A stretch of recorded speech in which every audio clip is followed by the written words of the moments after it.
আমাদের তারেক রহমান যে 31 দফা যে রাষ্ট্র কাঠামো মেরামতের যে সংস্কার, সেই সংস্কার করতে চায়, সেটা কিন্তু আমরা বলতেছি যে 31 দফা, কিন্তু 31 দফার মধ্যে 31টি দফায় কি আছে সেটা কিন্তু জনগণ, প্রান্তিক জনগণ জানতে পারতেছে না, গ্রামগঞ্জের জনগণ জানতে পারতেছে না।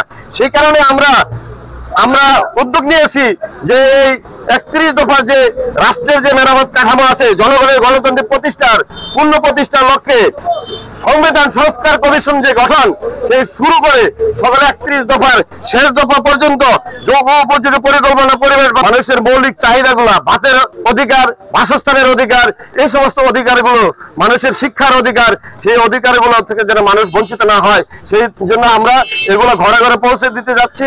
আমরা প্রত্যেকের ঘরে, আমি রূপগঞ্জের প্রত্যেকটি ঘরে ঘরে ইনশাল্লাহ এই 31 দফার যে লিফলেট, 31 দফার যে রাষ্ট্র কাঠামোর যে সংস্কার, সেটা আমি পৌঁছে দেব ইনশাল্লাহ। আমরা জনগণের ভোটের অধিকার প্রতিষ্ঠার জন্য, গণতন্ত্র প্রতিষ্ঠার জন্য, গণতন্ত্রের বিরুদ্ধে ষড়যন্ত্র হচ্ছে, দেশের বিরুদ্ধে ষড়যন্ত্র হচ্ছে, সেই ষড়যন্ত্র যাতে না হতে পারে আমরা সর্বদা সোচ্চার আছি।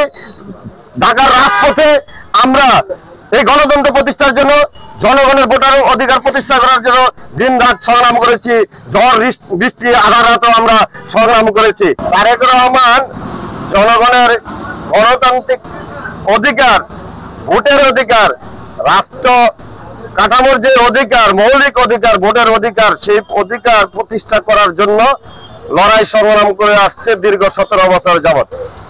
আপনারা জানেন, দীর্ঘ 17 বছর সে বিদেশের মাটিতে অবস্থান করেও দেশের প্রতিটি মানুষের প্রতিটি ঘরের খবর রাখেন।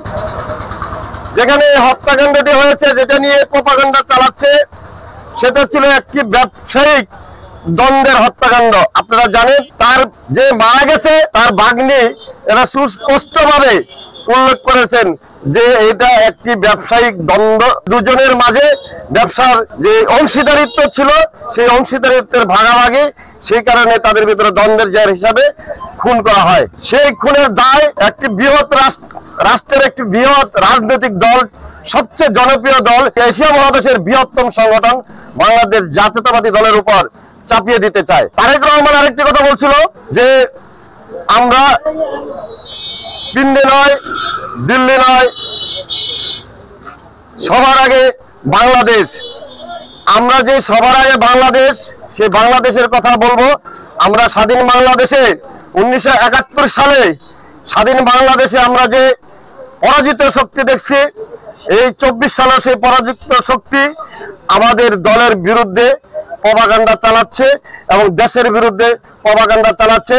দেশের মানুষ যাতে ভোট না দিতে পারে, দেশে যেন গণতন্ত্র প্রতিষ্ঠা না হয়, দেশে যেন গণতন্ত্র পূর্ণ প্রতিষ্ঠা না হয়, দেশের মানুষ যেন অবাধে চলাফেরা না করতে পারে।